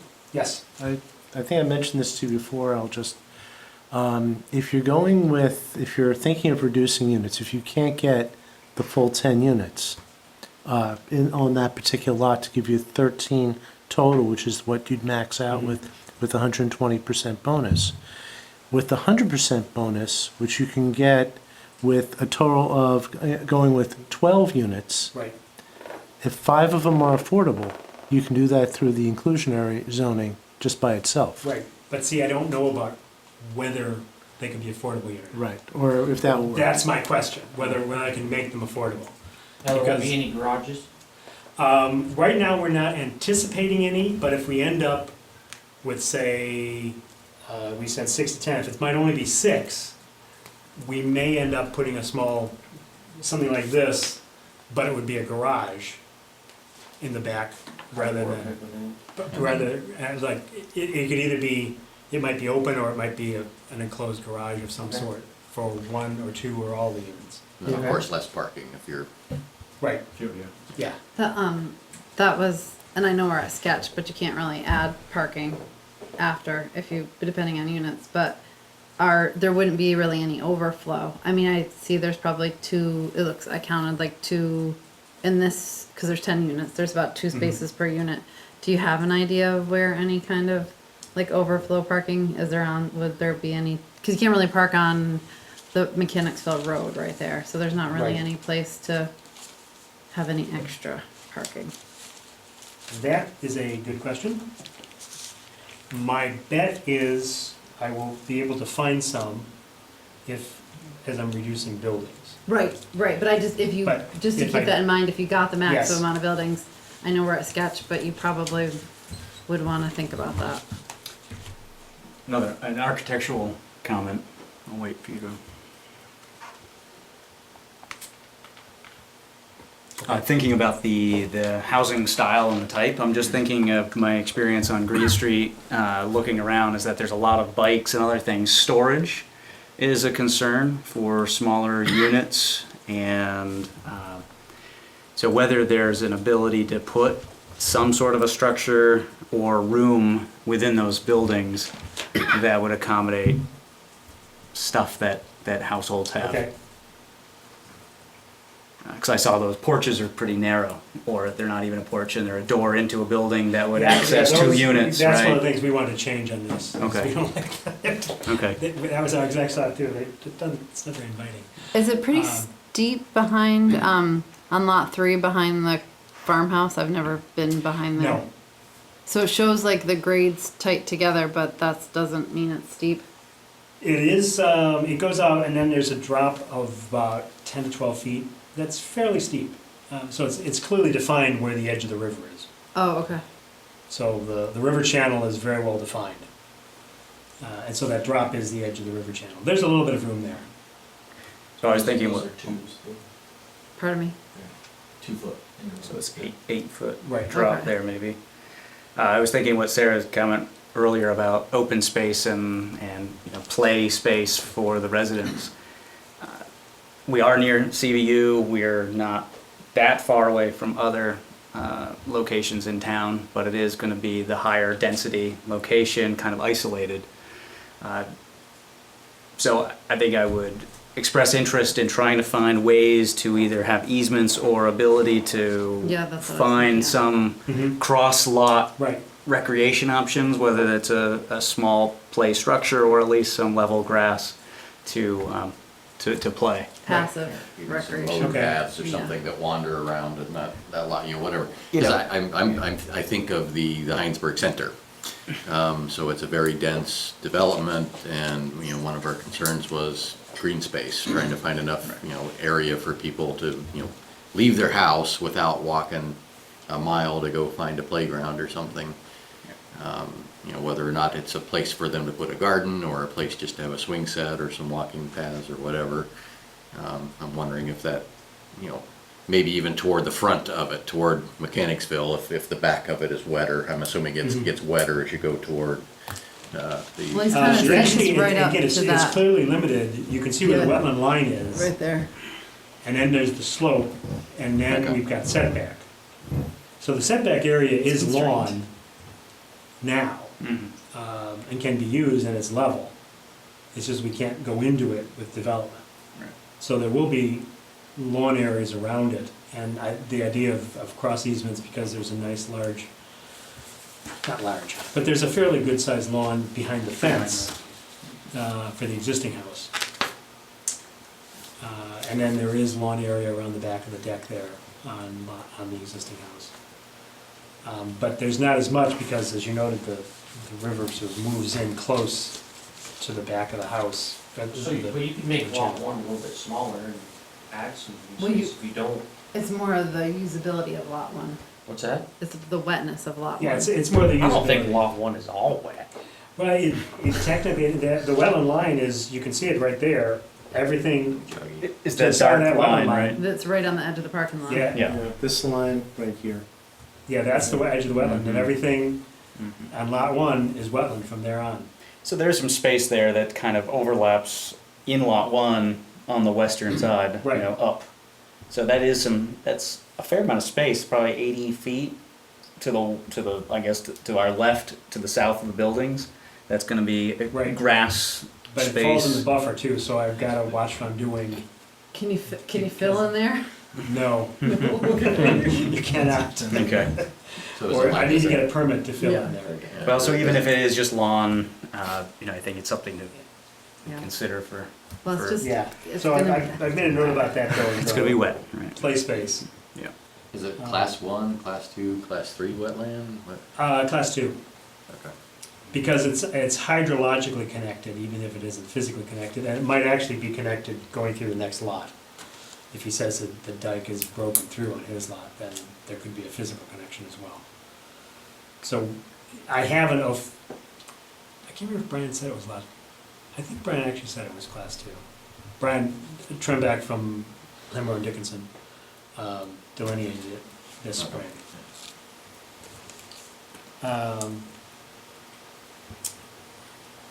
Did he only Is it- delineate the northern edge? Looks like he didn't delineate the southern edge. He didn't delineate the southern Because edge it's because close. we didn't want it, but when he looked at it, he He said got it. there's little teeny weeny pockets here and there of upland, Yeah. but they're so tiny and they're all consumed within a buffer space, Nothing that could be used for that's nothing open useful. space that might be usable. No, nothing useful. So that's why we were thinking agriculture was the only thing that we could do on that site. Yep. Because of the wetland. I think if I have everything here that I was talking about. As I mentioned last time, also removing the back will help us in terms of stormwater management. We're looking at rain gardens and swales at this point. And we may also be using portions of lot 3. There's areas over by the barns and between the two barns that could potentially be used. It's all down gradient. And it is down gradient. But we want to look at managing it for quality and quantity, both. The refuse and the parking will always be in that back area as shown. If we eliminate the units, again, they'll be coming on the back side, not the ones in the front. So the parking will always be screened. We probably will have to widen it a bit, but we're using that existing curb cut for 603, the mobile home that's there now. So that's exactly where the driveway is located. It's fairly wide, but I haven't measured it, so we might have to widen it a bit more. But we're using, because that's there, that becomes sort of a limitation between that and the wetland buffer in terms of the size of unit I can put in there. And is that more, that's more just cost of moving curbs and another Well, we sub-base of the figured roadway? The town already spent all that money. Yeah, okay. With the sidewalk and all Doing that, it. no point. If we can use it, let's use it. Yeah, if you can make it work. Yeah, That's it. I mean, because there's a curb cut. I mean, it goes back. I mean, it's a pretty big thing. There's a second one, probably about where that last unit is in front, that drops downhill, but it's steeper. we potentially could make that one work as well in the end, but we'd rather use this one because it separates it from the existing driveway for the house as well. It keeps them separated more. Is there already some fencing along Mechanicsville Road in front of Yes, that? Okay. yes. That's shown, I It's, think. it's, the fencing is between, of the north side of the driveway. And we will probably take at least some of that out. I think some of it's chain link fence, and we don't, It's all along the lot one, I think. Yeah, I was thinking that open Actually, space, I- It is all, black chain this- link. the I can't flat remember, yeah, I chain think link it is is. all I on think it lot is, yeah. one, yeah. and then lot 2 gets the nicer fence, and then lot 3 has the white fence. Yep. Which I personally hate, because it's like a barrier, it's That's a It's- preliminary it's conversation. not friendly, but, it's there, so. We, if possible, we don't really want a fence in front of at least lot 2, the new development. We'd rather have it open. Great. Um, And a sidewalk would be going into the The development. sidewalk would be going into development, Mhm. yep. So that there's a link, a clear link there. I did get copies of the comments. I had 2 additional comments, I think, from Mike and then from Meg and Kate and Bob. They were uploaded. Were there any more that were there, or is that it? There was 2 letters that were sent today. I think there was 1 letter. There's one from before, Right. yeah, But there were 2 letters today, and then your and comments. I made some comments Right. on it. And I think that you commented on most of I them. mean, basically, I commented that, Yeah. you know, these are good comments, but more for preliminary than, but I'll tell you that some of the Mike Bissonette specifically told me that he wanted to make sure that you had the comments ahead of time at this stage. Mhm. So, rather than providing the thoughts to you at preliminary. Right. Even if you're not gonna be acting upon them till preliminary, he felt it was important enough. Which we appreciate as well. One question I have, either for you or eventually get back on Mike's, was that he talked about a tremendous negative impact on habitat. I would like some little more clarification on that, if he means the entire site, or is he referring more towards the stuff towards CVU? Because I'm not as aware of a tremendous impact on habitat for Lot 2. I think it was more the CVU. And if that's the case, I fully understand that. But if he's thinking anything on Lot 2, I would like to know more now for that. And then I actually had a question on one of your comments, Mitch, when you're talking about the official map. We basically took what was on the current official map and the proposed official map, with one exception, and added them into our plans, since we weren't sure what would be in existence as we move forward. Based on comments we got from staff, we did not put in the easement across for the road, because we were told that it just had too many negative environmental impacts and it would never happen. But we'd be happy to throw that in there if the town really wants it, because it could work. It could still work with this thing. We could actually put access to those 3 units off of it. I think But we- so. Well, this is kind of an interesting time answering your question. Basically, an official map element, you have to, when you're doing a development, sometimes there's situations where you have to make a part of it actually happen, but I don't think that's necessarily the case here. What really is the case here is that you should not be in a situation where it couldn't happen. So as long as you're showing the, I'll leave this also for the board, for them to interpret, but usually if you're showing that such a thing can still happen, then you are following the standards. So what easement and what road are you talking about? Okay, on the Send official that note. over. John, you want to go for it, or? Well, so right now it shows that there be some connectivity between Riggs and CVU Road. And I have a comment though, is that the easement shows it somewhat ending well up on a higher elevation right now. And I know we're not talking about lot 5 I mean, I and thought 4. that was part of the NRG development, was showing that connector. Like, yeah, then it comes across this property and goes out to CVU Road. Mhm. I thought it was all on their property, was going back into their property and then coming out to CVU Road. Well, They don't have frontage on CVU Road, as far as I know. That's our part. NRG does. they were gonna have one on the west side of the hill, Yes. Oh, right. potentially, okay, yeah, and I'm then seeing this side, yes. is, So I This is don't on know the why east you side would of put the a east road side. over a hill. Yeah. Okay. I mean, I think the point though is that well, we're not showing sketch for lot 5 anyway, and the subdivision does not preclude complying with the official map from what I can see. Right, and that's what we thought. But the easement that's on the proposed map stops up at the park. That's at the top of the hill, which is why ours stops there, because that's where the park is proposed. I think, and again, this is one of these things, the official map is in the process of being changed. Right. And especially if you're not going to be doing any development on lots 5 and 6 at this time. Well, I should 4 say and 4, 5. 5, and 6 Mhm. at this time. Then you're not precluding this from happening in the future. Whether it ends up being a trail as we expect it's going to be, Right. or for some weird reason stays the road, that we would really doubt it would ever be. Yeah, that's a tough road, in terms of environmental impacts. Yes. Do we have any more on lot 2?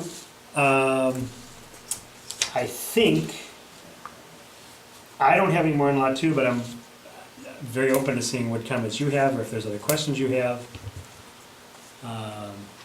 in terms of what we're proposing for that.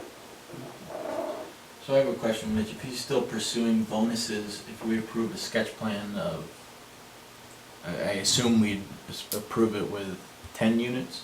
It's funny. Assuming he would get the most, or would you, because he's got to Well, wait the in most line, is right? 13, really. Oh, is it Sounds 13, like and would if it be you the got- maximum, or would it be? Well, it's funny, I was gonna wait, because I wanted you to ask a whole bunch of questions, because I wanted to ask Jim one big question here.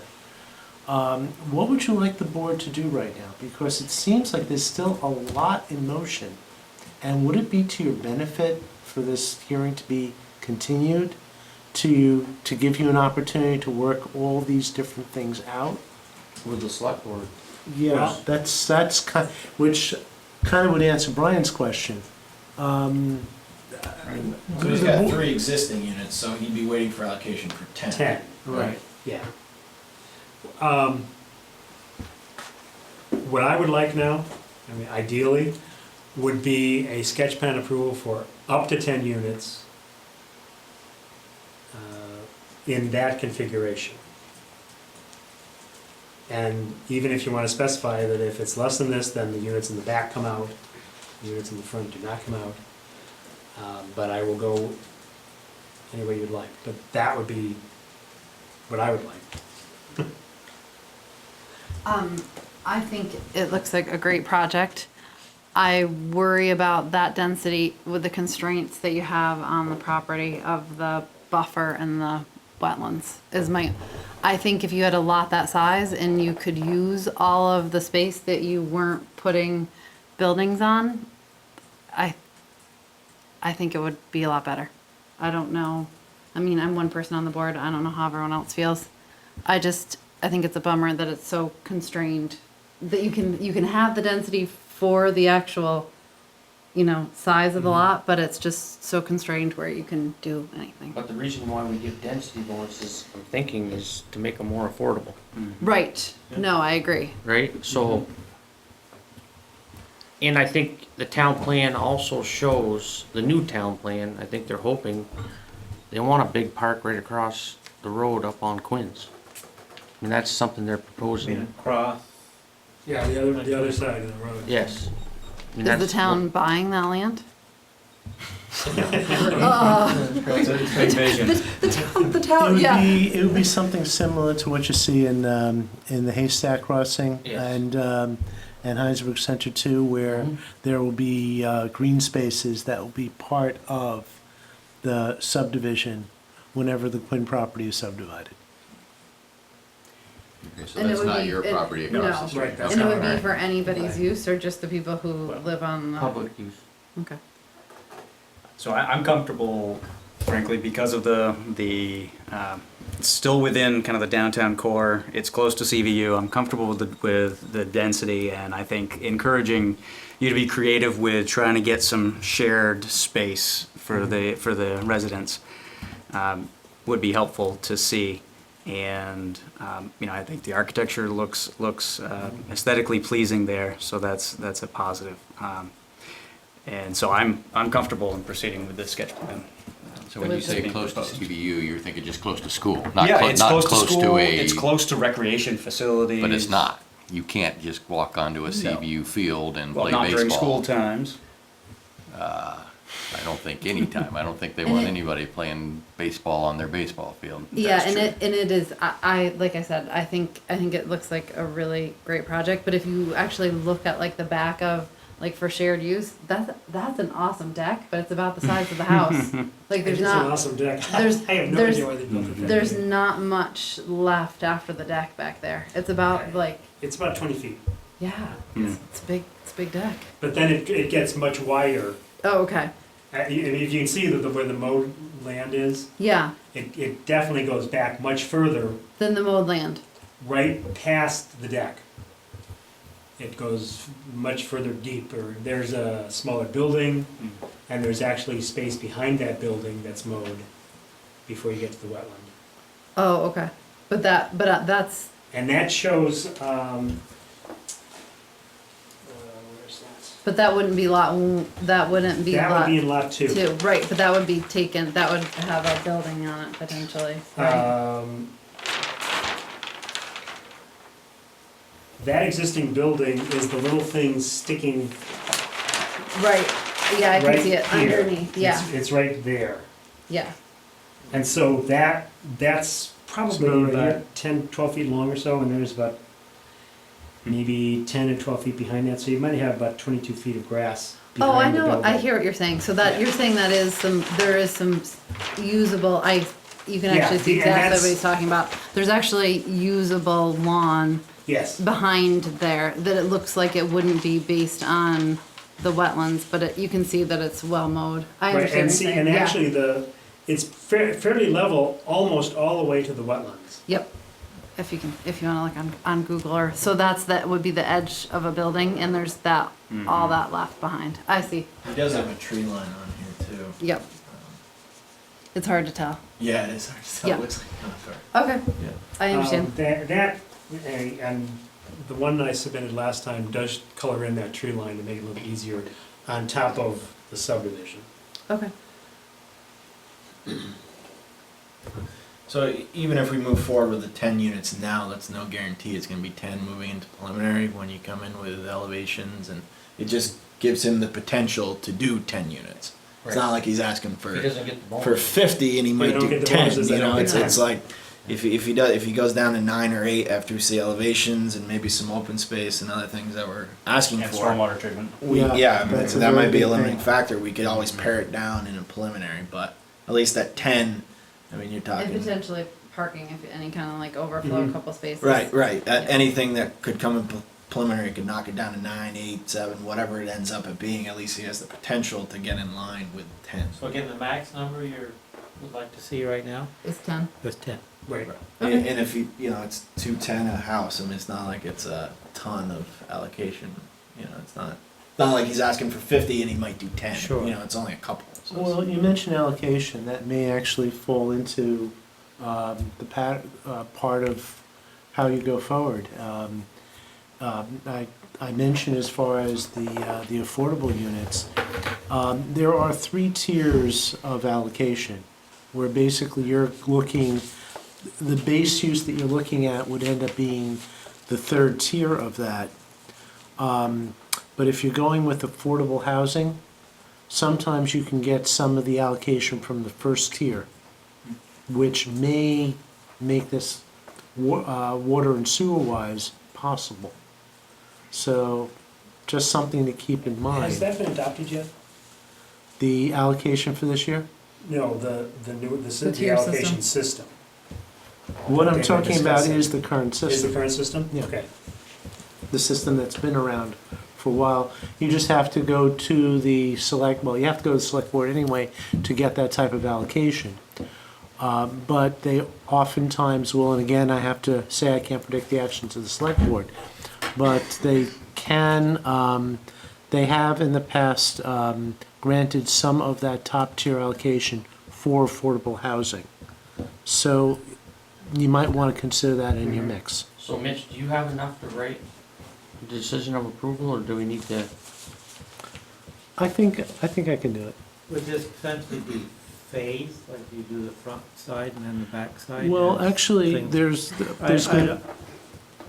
I mean, what I'm reading here is that, I mean, if he starts it, does he have to finish the whole project as one? The whole master plan or just lot two? No, no, Yeah. just lot Lot two. 2, I Right. would say the whole thing. We anticipate doing it all at once, right. because it's so tiny that You wouldn't, yeah.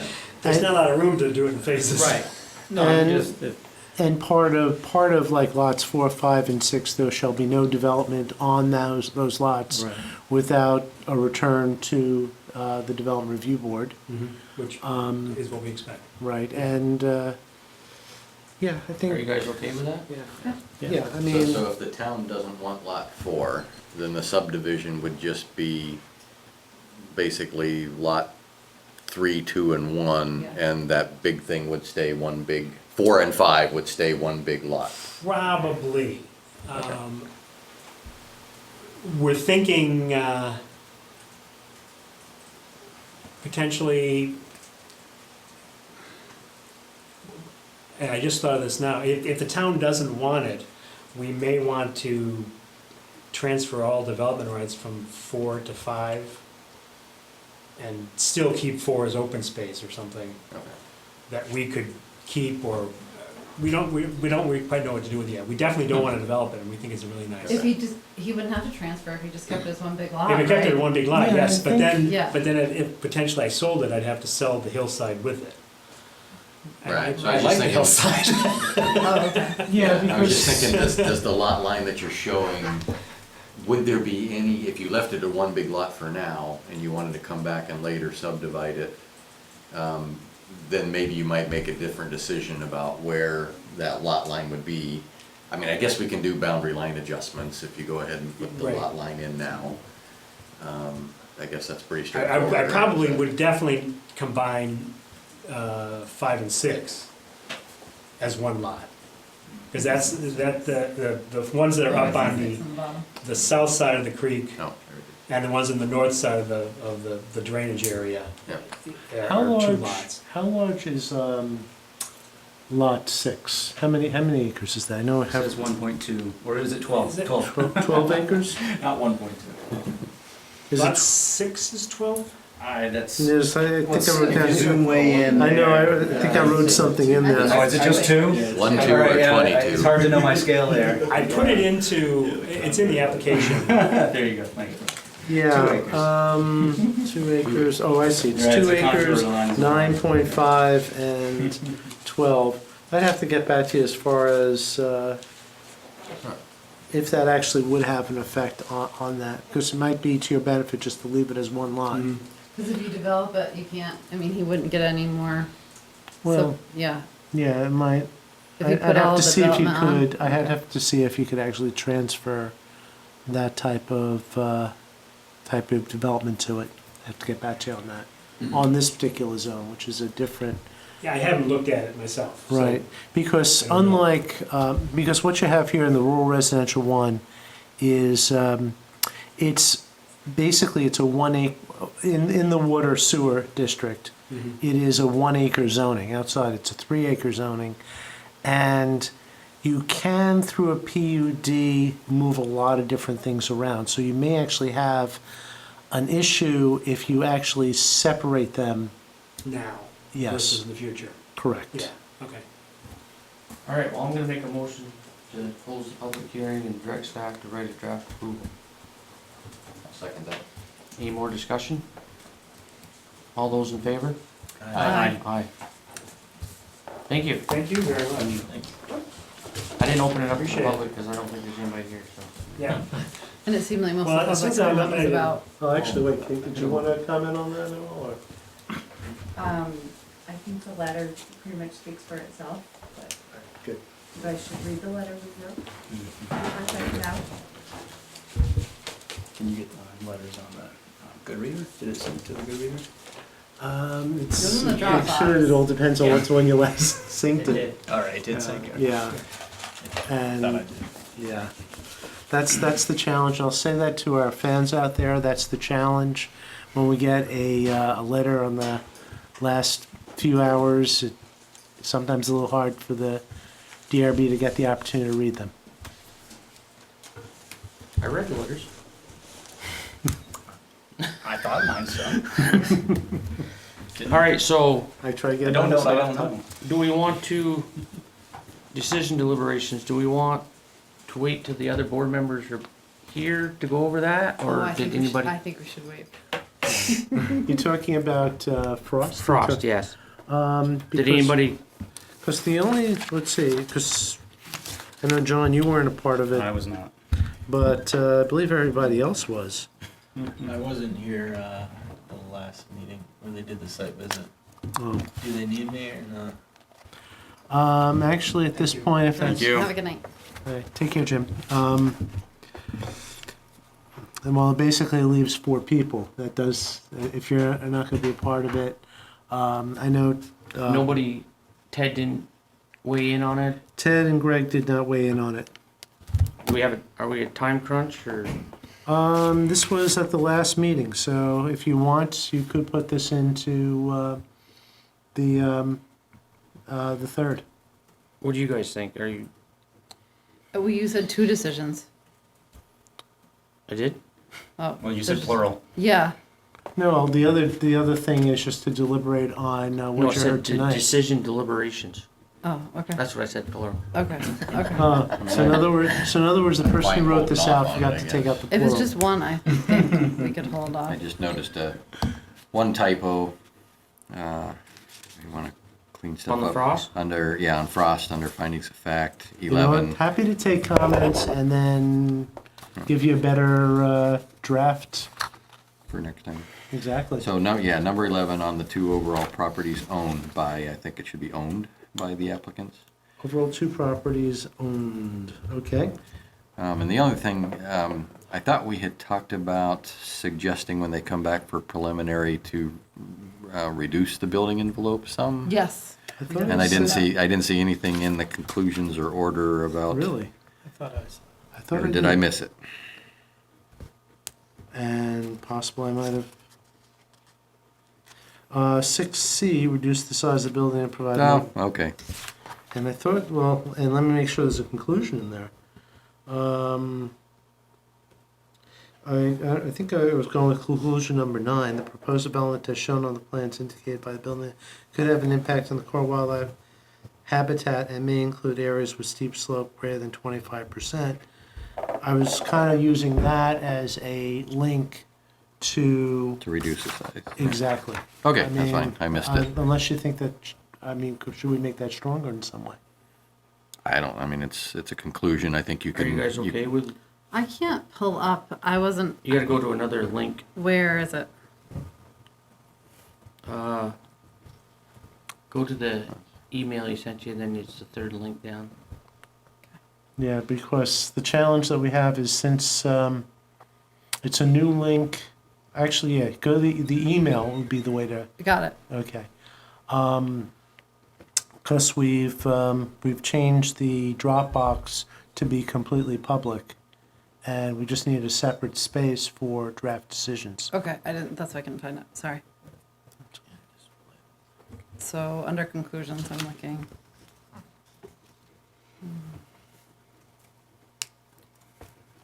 I thought in Were you general guys we're on the pretty good. email? I talked to Mitch, we actually sent out an email, I don't know, Actually, I didn't share it, I think it was, I didn't share that Yeah. with the rest of the board. We sent out an email apologizing for not taking care of the comments that were said at the meeting, right up front. When he called them, what was it? Oh, I wasn't here, I came late. Yes. He, So we sent that out, because I think we were all like Perpetrator. really The perpetrator, surprised. right, the perpetrator and. But the next thing time about- it will be taken care of. And he did, yeah, my fault, I should probably forward that all to you. He, It Mr. took me Head, off he did. guard. I should have said something right off the I bat. know, but you're almost in shock, so it's hard to. Right, I mean, the second time around, I think I did, he said, perpetrator, I think I did correct him on, say, the applicant. Yes. You did, yeah. But, that was way out of line, and yeah, so and plus the comments about the reasons, the motivations for people to, yeah. yeah, so he did he did respond with something of an apology on that, saying that those words were not appropriate. I'll forward that all to you. All right, so I mean, it looks good to me. Yeah. If the 4 board members are fine, we can approve it right now. I'm fine with it. Are you? Did we, Yeah. I think I'm reading it now. Did we say something about that they could have an access? We didn't mind whatever access they chose Right, I somewhere. think that's, Where's that one? You said something about combining the access, suggesting, You'd like. okay. It said somewhere, Yeah, order number 6, applicants shall update their plans to do the following: combine the access to lots 1 and 2, 1 From and 7. either way. We didn't say that, but I Yeah. guess because we didn't specify one that's assumed we don't care how. Right. Okay. Reduce size. for some reason, I think if they get approval from the highway foreman, they'll probably come from O'Neill Road. Yeah, that seemed like that. It would seems think like that. that wasn't more a gentler Off one I mean, you know, climb. Yeah. Yeah. yeah, I mean. The way we came down. Was, Either way, I felt like they're a gonna little have to less put in a steep. major road, and if they put it in where the class 4 is, they're gonna have to put it into town standards. So if they keep it a driveway, then it's gonna be a lot lower standard, because it's their own private road, so. Well, and I just felt like it was Probably a less little blasting too. Yeah. Yeah. But So I'll make a motion to approve the draft as amended. I'll second that. Any more discussion? All those in favor? Aye. Aye. Aye. 2 abstentions? I abstain, sorry. Keeping us honest. I think that was everything, right? Well, and then you have CSWD. Do you want- Oh, yeah. See, it was plural. I don't know, I was fine with it. I mean, I don't know. I think 6 is early. I think we got to check and see what Yeah, I 7. forget the exact number, but I could look that up. I think you On need to what? look that up before we For construction start time. Yeah. and on I- Saturday. I It's don't usually know. 8 to 5 or something. Yeah. Yeah, it's It's not. more It's not. 7 early. 6, then 8 Are to we in 5, deliberative and then no session? Sundays or holidays. No, We did not go we into did not go into deliberative. deliberative session. I thought that was your motion earlier. That Is was my the- motion, but Oh, it we was can do your it in motion? public. Oh, fine whatever. with It it. doesn't. Is the matter. fence okay? There is there is a part of the fence from their plan, which, I don't know, did you see Jessica Luiso's response and the map that she provided? And when you take her map and kind of rotate their map around, they took care of one part of the fence that had to be moved in, and but they didn't take care of another small section. What you could do in a decision is require them to coordinate with the town as far as any additional fence, Adjustment. where they actually, beyond their, the question, I guess, that you would have, though, if do you think that there's enough room for snow storage Now, in the area without shouldn't moving the the fence? town have been here? They Because I thought collab. they were in charge of snow removal. I thought I read that somewhere. They're going, the town, They were and I'm gonna do saying the this plowing. in jokingly by default, because the highway maintenance facility will definitely make sure that the access to their facility is not going to have snow on it, being, that's where. But if their facility is locked, But then, they're not gonna be doing inside Yeah, okay. the CSWD facility. That part they'd have to do themselves. So the question is there sufficient snow removal area without bumping out the fence? well, They it's- said there was, so. well, if they put the fence where they said they want to put it, and they find out they're knocking the fence down from snow, I know, that's what their his point- that's yeah, their that's his- expense to replace the fence, or They'll have to come get talk rid to of the it. town to see about, can I bump it out further, Right. Or truck the snow off. or truck the snow off. Yeah, it's gonna be like a self-limiting. I mean, one place it seems to me internally you could pile snow is on that slope where the driveway is, and so you can't block the access to the compactors. But it seems like you could pile a whole pile of snow right there because you don't want people driving up, maybe skateboarders come in and have a good time, but. And then bring the compactors out at a different time when you can move that snow out or something like that. Well, I think you could even leave an alley. You could still pile some snow there and still leave an alley to get to the compactors. But we don't need to micro-design that solution. Right. No, now, I but- guess my point is, I think there is some space even on the pavement where they could pile up some snow that's not in the way of the parking and the, other facilities or whatever, so. So what I think, we need to have evidence that there's conversation between the two different projects. So that means for the fence, Right. which is for the site design, but also the construction management. And so if that is somehow a condition that you zoning, I don't know, you approve I the. think it's just simply, I think you can take yourself out of the conversation and say that any type of, because you're approving the project, how it's constructed, all construction shall be coordinated with the town. Well, and the two plans have to be obviously coordinated for the final design. I mean, was the town doing their own project or hiring it out? You're talking about the restoration, Yeah. It's actually, and I know might be correct in this, it's, what do you call it, the group. Thank you. It's the Lewis Creek Association, which is heading up and coordinating the construction. Right, but I mean, they hiring excavators to come in and do it? Yes. Yeah.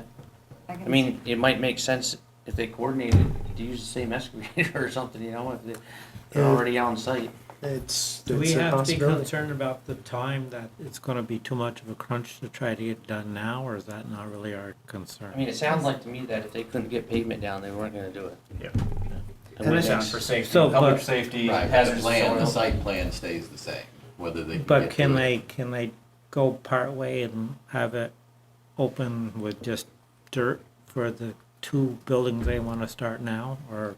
Well, they said that they'd have to bring that to the board. I think Right, that's so- a zoning administrator thing too, right? If they go for a temporary CO, I mean, it's really That's very true, that's a yes. possibility. The zoning administrator could decide, and it could get kicked back to us if they don't approve it. Or you could basically say, you could say that as part of, we could take what they've said in the decision and say that they are making sure that nothing leaks into the ground and Right, they're that's containing the- all of their waste and so forth, which, that's why I kind of asked Brian the question as far as the asphalt, whether that is required or not. And it sounds like from what he's saying that the items, because they have to They go never through. had asphalt before, did they? I think so. No. They do in Richmond. Yeah, they did. Yeah, I thought it was They did. I think They did. up All on the way up around? on the platform. No, just Not up on all the, of it. up on, it was like dirt up, and then when you got there, I think it was, There was a section that was I think paved. once Only you- been a little spot. or Once you paved, Oh, once you paved, it was on pavement. yeah, Yeah, the flat area, I thought was By all the paved. recycling and all that stuff? yeah, that was Oh, paved. I'm pretty sure. Let me take a look here. Well, I don't anyway, remember walking on gravel. I think regardless, I mean, Looks like gravel to me. I have a dumpster. Yes, I do. Okay, So, I'm I mean, I think you forgetting. could write the Maybe it is decision gravel. to allow them, because I think the main part that they were looking for were those extra hours of construction. to try Where's to their get- pavement there? Which I'm comfortable with. I think though the 8 to 5 thought that Yeah. is was what I flat area up recall. there I'm was gonna look at pavement. the regs, That I was think in there's pavement? something in there specific, I Don't can't look think at of it. offhand. I don't remember it being pavement. I only Yeah, wanted to I think maybe you're right. Okay. They just kept it so smooth, Dennis. It was very well confused. tamped. Was for me. I am just on the public record. I'm aware that we had public comment previously, particularly in the wintertime, without the trees shielding the noise. I think in deference to those comments that people were concerned about noise, I think we want to, I think an 8 to 5 for a Saturday, and I think the public good is best served by getting this thing built as soon as possible. I think 8 to 5 is reasonable. For a Not that- Saturday. That's for the Saturday, and And then- I'm willing to do different on the weekdays. Yeah, and the but, weekdays, usually starts at 7, I think. Yeah, I think it's a 7, not a 6. I don't have that, like I said, I don't have that in front of me. I think but- I remember Well, you were from the just gonna go by construction. what we normally do, right? You told Yeah. them that, Yeah. right? Yeah. And also, so I'll put something together and then you'll have a chance to take a look at that. At the next meeting?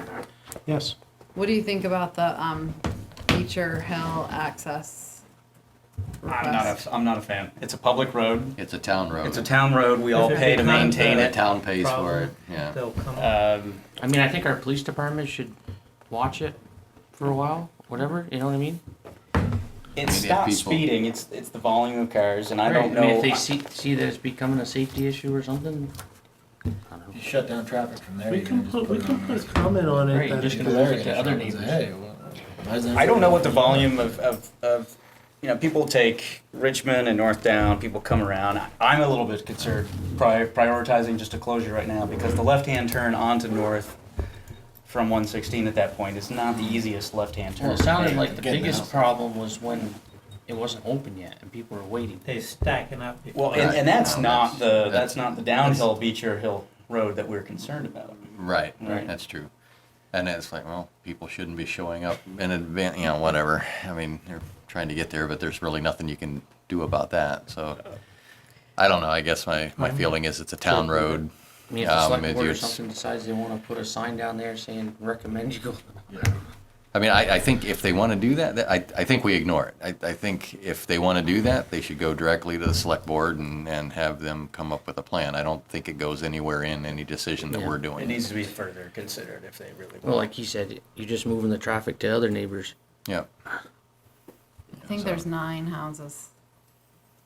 I Well, mean, yeah, frankly, but when we would go to the Probably dump about and the we go to same Papa hours. Nick's, I would sometimes take that down, but if it was winter, heck no. I go back out to North Road and then turn He right on drives the long way 116. for his pancakes. So, I mean, it is windy, it's narrow in spots, so. There's Which is one crap. spot you don't wanna go off the road. Oh, yeah. That's That traffic culvert. calming, right? I can't believe there's not A guardrail there. Yeah. It definitely exceeds the 3-to-1 pitch. All right, so I'll put something together. Okay. I'll just mention, next meeting, I've reserved the entire meeting for the Wind NRG site plan, I should say conditional use site plan. It is 81,000 square feet of industrial and office on the south side of Riggs Road. And there's a lot of different pieces to this application in terms of regulations, which is why I've reserved that particular meeting just for them. So this way you could actually spend 2 complete hours or so with that.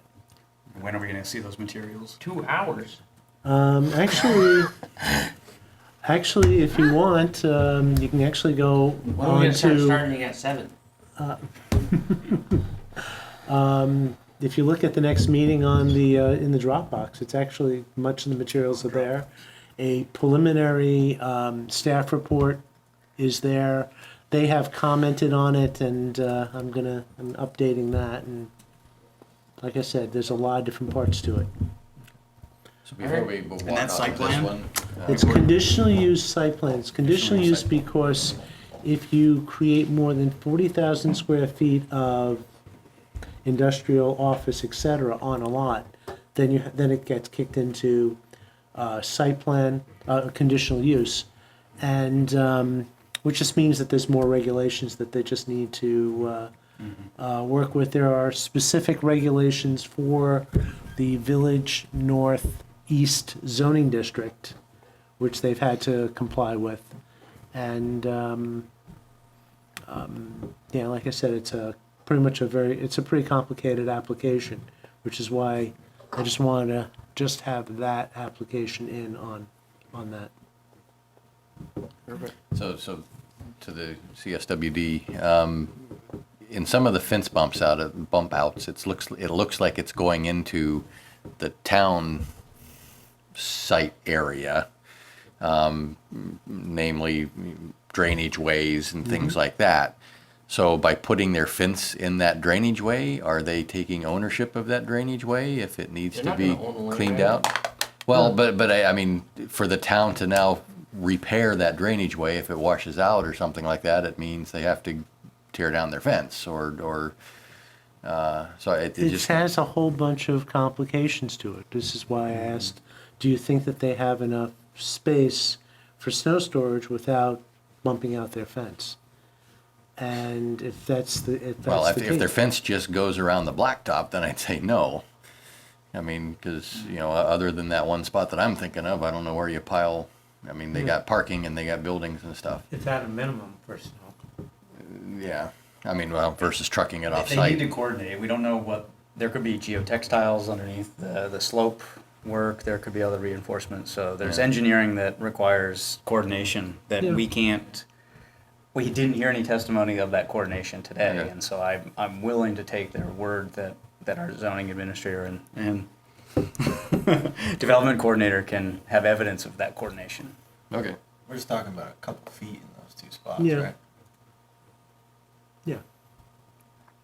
I'm just wondering where, so if future repair needs to be done to those things and the fence is in the way, whose responsibility is it? I don't want to have another fight. Well, how about if we do something like this? I mean, we do this with other type of standards like this where it's a little bit of a concern, but not a huge concern. If snow storage becomes a problem in the future, they can come back. You are asking about who maintains. They own the fence, right? They own the then fence and they the town put in- owns the land underneath that fence. Yeah.